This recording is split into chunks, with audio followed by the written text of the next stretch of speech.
ask any group of people what organization is most responsible for revolutionary advances in space technology, and there is little doubt their answer would be NASA. Clearly, over its long history, NASA has been one of the most innovative and exciting change agents the world has ever seen, proving that we can accomplish great things if only given a goal and the opportunity. That feeling has been firmly imprinted on the NASA DNA and continues to motivate all those who push the envelope of technology. But rather than just rest on its laurels, NASA is moving to expand its role as a change agent in new and exciting ways. In order to do this, the NASA culture will need some minor tweaking first. Today's generation of NASA researchers are working to alter some outmoded practices of how technologies are developed and implemented at NASA. If these ideas take root, they have the potential to revolutionize NASA from the inside out. Coming up on this episode of NASA X, we will follow members of Space Technology's Game-Changing Development Program Office as they work to revolutionize and mature new technologies within NASA. We will feature a few of the many technologies managed by the GCDP to see how these innovative ideas are advancing the missions of today and missions of the future as well.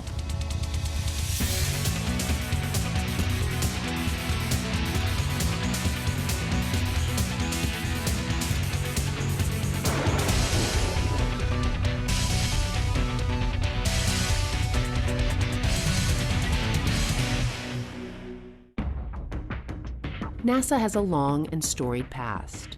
In its short history, the agency has accomplished truly breathtaking achievements, forever changing how humans view themselves in the universe. The NASA of today is no different than the one of the past, of course. It is still the world leader in space technology and is still accomplishing truly unbelievable feats. But many in the NASA community have seen the pace of technological breakthroughs slow in recent years.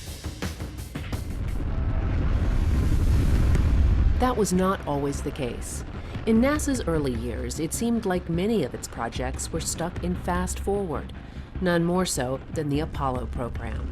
President Kennedy made his famous Man on the Moon speech at Rice University in 1962, and by July of 1969, Neil Armstrong was stepping out of the lander onto the surface of the moon. One reason we got there so quickly was because NASA made the decision early on to let the engineers lead the charge toward the moon, rather than the norm, which was to have a more bureaucratic structure. That is not to say there was not structure. There was just an understanding that more risk must be taken in order to complete the mission in the given timeline. But as the Apollo program retired and the shuttle came online, a shift began. The culture within NASA became much more risk-averse and, rightly, more focused on safety and successful missions.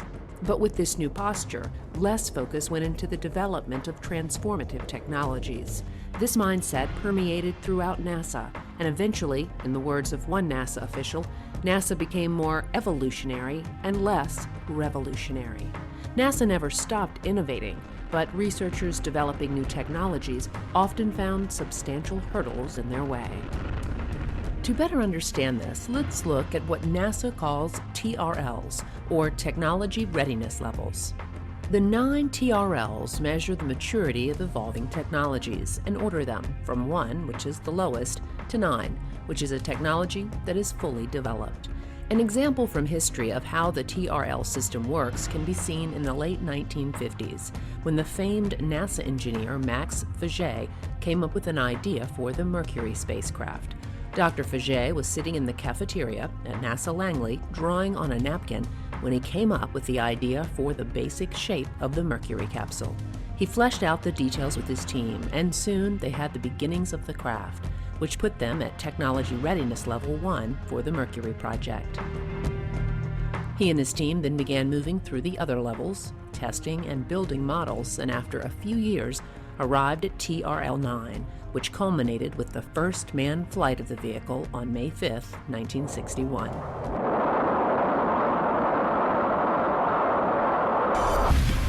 The same basic concept is still used today. Researchers come up with concepts and ideas and hope to move them through the early TRL stages all the way to full maturity. This system is the framework from which NASA engineers develop technologies, so it goes without saying that the TRLs are very important within NASA. But in the last few decades, many researchers have come up with great ideas only to find themselves stuck in the lower TRL stages.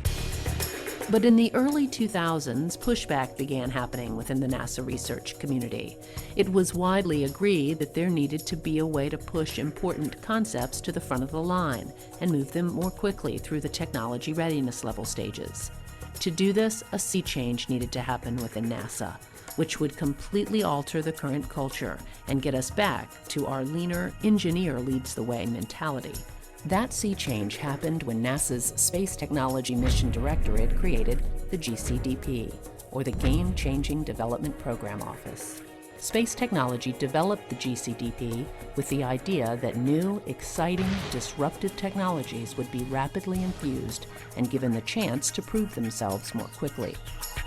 If you look at the space technology program, especially if you look at the game-changing program within, our projects are about 2 years long with an option to extend them for a third year. So basically we are carrying on executing our existing portfolio, and by the end of the year we will develop dozens of new technologies that we can make available to other programs within space technology, other stakeholders such as human explorations under the AES project, or maybe we can pass on technologies to Science Mission Directorate as well.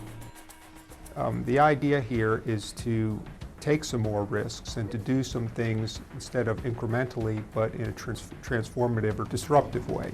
Let's look outside of the box. Let's look for completely different ways of doing technology. And so the idea is that we can afford to take risks and target technologies that will hopefully have orders of magnitude improvement that can do things that we've never been able to do before. With this idea firmly established, the team needed to begin looking throughout NASA to determine which projects would be first on the list. Somebody might have a great idea, a new way of doing navigation or communication, and they'll come and they'll pitch that idea to a PI. If the PI believes it's a good fit within our portfolio, that it meets game-changing metrics, that it's aligned well with agency priorities, then they'll develop what we call a New Start proposal, and they'll bring that to our program board. So they have to be a TRL3, and they've gone through the proof of concept. It's not basic research, it's not a scientist in the lab, but it's someone who's taken it and said, look, I've checked it out in a small way, a small scale, and it's proven itself. I need to get it from TRL3 to TRL5, through the Valley of Death, we call it. This term, Valley of Death, is apropos because this is where so many promising technology ideas falter. Generally, an idea in the TRL range of 1 to 3 are proof of concept ideas. But once they get into the TRL3 range, more often than not, excess funding and time needs to be spent on them to move them forward. This level is where so many technologies of the past fizzled out, but one of Game-Changing's central goals is to grab the hand of some of these ideas and lead them through this valley of death and on to actual missions. What we are doing here in Game-Changing is we're taking a bunch of technologies in this 3 to 6 range, and we're rapidly advancing them. We can take selective ones, the best ones that we can find, we can advance them for a 2 to 3 year period. We can mature them from this lower TRL to where they can be used by projects and missions, and then we can go on to the next one and do it again and again and again. With the goal set, the team began the process of looking at some of the best ideas within NASA, choosing a wide-ranging set of technologies to help rapidly mature and begin this new approach for the agency. The GCDP manages over 30 projects that focus on everything from nanotechnology and lightweight materials to nuclear systems and solar electric propulsion.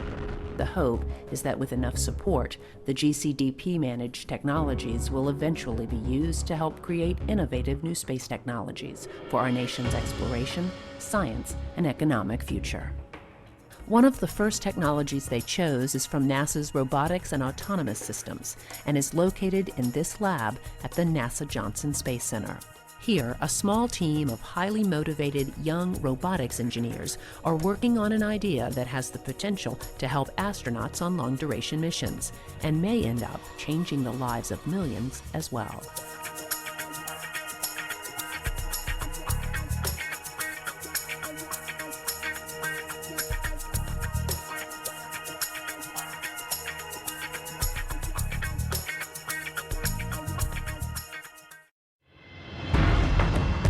One of the first Space Technologies GCDP projects we will explore is located in this lab at the NASA Johnson Space Center. Here, a group of NASA researchers have come up with an exoskeleton that they call the X1. It has the potential to solve some major problems for astronauts on long-duration missions. This 60-pound assisted mobility device is worn on the legs of the wearer and is used to assist them in various ways. To understand why NASA is interested in a device like this, you have to understand a little about physics in space. A major problem faced by astronauts in space is bone loss and muscle atrophy due to a lack of use. Generally, on shorter trips, the bone and muscle density problem can be easily managed, but longer duration missions pose a much greater threat to crew health and performance. Here on Earth, we use our legs every day to walk around. But on orbit, the astronauts are in microgravity, so muscles and bones, especially those in the legs, aren't being used as they would be normally. Because of this, muscles weaken and bones begin to lose their density. As a result, some astronauts come back to Earth with up to 30% less bone structure in their legs and with significantly weakened muscles. To combat this, NASA doctors prescribe a strict regimen of exercise on orbit, but there is only so much that can be done. Generally, there is a treadmill and other bulky devices used to keep in shape, but these only provide limited success. The X1 may be able to change that. I guess one of the biggest things for NASA and their astronauts is keeping their astronauts safe and keeping them fit and keeping them in good shape. We're looking at in the next few years, we're going to start sending astronauts to the space station for year-long missions instead of just 6 months, right? And so how do we keep them fit? How do we look at muscle density loss and bone density loss and muscle atrophy and things like that? If we look at a device like this, look how much, you can see how much smaller and compact it is. And this is really going to hopefully pave the way towards smaller technologies for countermeasures that we can use when we're in a smaller capsule and we want to go back to the moon and L2 and Mars. So the goal on space station, we're looking at two different things right now. We're looking at it for dynamometry applications, which is basically measuring muscle strength. And so we've been working with the Human Health and Performance Group and saying, wouldn't it be great if we had a device on space station that we could use to measure muscle strength while they're up there? Because they don't do that right now. So now what we're looking at this to do is say, you go use ARED, you go use the treadmill or the stationary bike, and then maybe once a month or once every 2 weeks, you use the X1 as a dynamometry application so we can measure your muscle strength. And we can really start to close the loop with the physicians on the ground and the prescriptions of exercise that they're giving the astronauts to see how effective they are. At its core, it's a mobility assistance device. So you can imagine that when we go to Mars, no matter how much you exercise along the way, you're going to be very tired when you get there. And so now maybe we can use this not only for exercise, but you can use it for mobility assistance when you get there, because you're going to be weak. All your joints that are actuated, you can use them to resist you, or you can use them to assist you.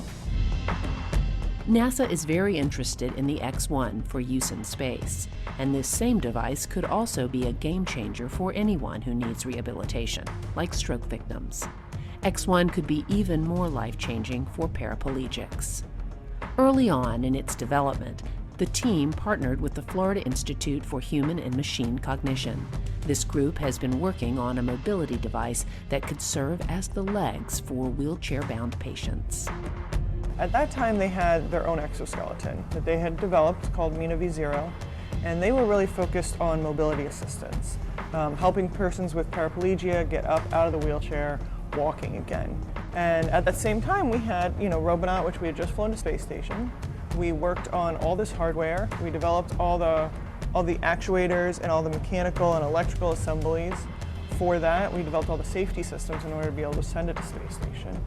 And so we said, well, why don't we come together? We take that knowledge that we have about building these structures, and we'll take the knowledge that you guys have with assisted mobility and your high-level software, and we'll come together and build X1. And so X1 is really about improving life for people here on Earth and in space. The X1 has the potential to change the lives of anyone suffering from limited mobility. When asked, many paraplegics say just being able to stand, reach the top of a shelf, or have a conversation with another person at eye level can improve their quality of life significantly. Much work is going into the X1 to make it accessible to as many people as possible. It is relatively lightweight and has been designed in a way where it can be adjusted to fit many different body types. And for persons who have lost their ability to walk, there's also a pre-recorded walking gait that can be adjusted to help them learn to walk again. In this iteration of the X1, paraplegics must still use crutches to help them balance and walk.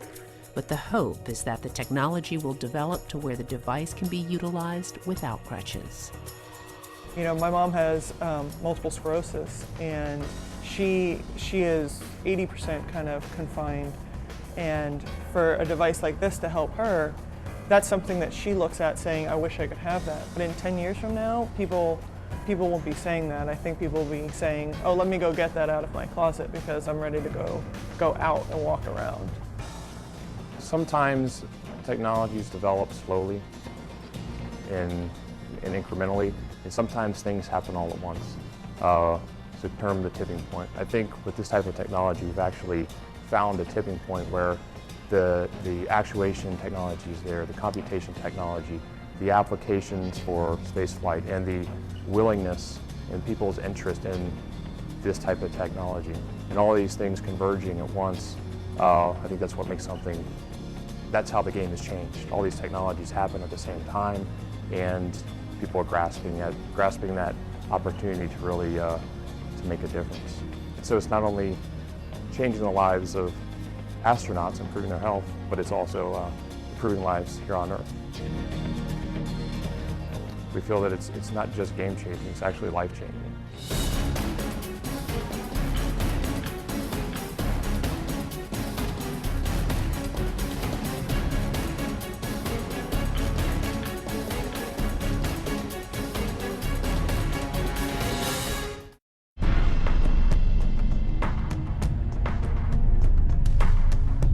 Spaceflight has many obstacles, one of which is weight.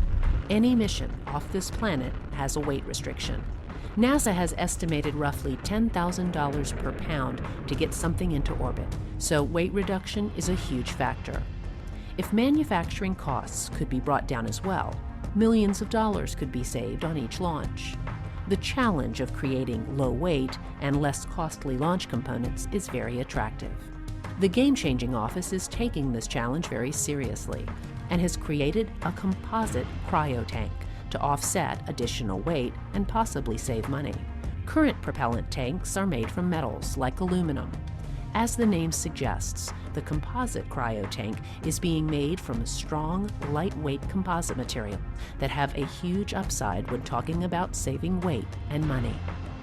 We started out the project looking at 30% weight savings over traditional state-of-the-art aluminum or aluminum lithium tanks. And we did a phase 1 activity with 4 contractors before we down selected the Boeing for phase 2. And out of that studies that we had, we were getting anywhere from like 35 to 40% weight savings. Every pound that you save in mass on a launch vehicle, you get that savings in payload. And it's depending on whether you're at the core stage or an upper stage, that ratios vary. But you do get significant savings. So you get more performance, you get more capability, or you get increased payload. The process of building the cryo tank is not only cost-effective, the weight reductions could ultimately save millions during a mission. Current composite materials are cured in large ovens called autoclaves. This process can be very expensive, but NASA's composite cryo tank is being developed out of autoclave, making it much less expensive. Saving the out of autoclave or the autoclave expense, meaning that normally you have this huge tank and it's a composite and it's got all these materials that are in it and you have to cure it in a huge oven. you got to maintain the oven, you got to buy the oven, you got to procure the oven. So if you can find a way to manufacture with the same technical integrity as a tank that's gone through the autoclave, outside the autoclave, you can cut development costs significantly. 30%, I think, is the number that they're saying. And not only development costs, but recurring costs. You make these tanks, it doesn't have to go into an oven. The way it works is a fiber placement head on a robot is programmed to lay down the material exactly where it is needed. This new process reduces costs, time, and most importantly, produces a better product. Because all of this technology is relatively new, the NASA team is using a process called the building block approach. First, they test small coupons or pieces of the material to make sure that it can measure up to expectations.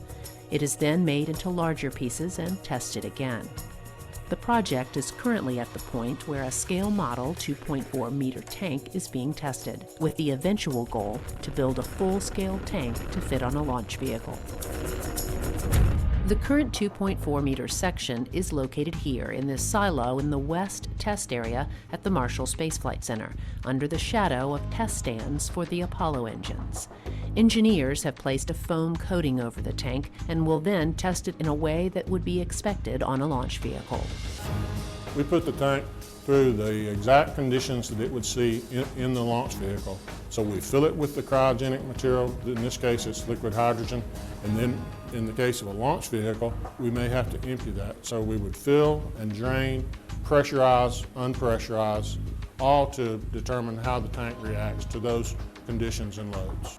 With this test completed, engineers can look for problem areas, fix them, and then move on to building the larger tanks. And if successful, this game-changing process can be adapted to other parts of a launch vehicle, making it more lightweight and less expensive. These are just a few of the ideas that are being worked on by the Game-Changing Development Program Office. But many more innovative ideas and technologies are being moved through the game-changing lane each day. And with each new development, change is coming to NASA that is allowing the agency to rapidly infuse technology and make smarter decisions about how to move forward and create different approaches while changing the culture. Much of the credit for this positive change can be placed directly at the feet of Space Technology's Game-Changing Development Program Office. Personally, I would love if 5 years from now somebody said they really changed the game. They made a difference for NASA. That's all I'd need to hear.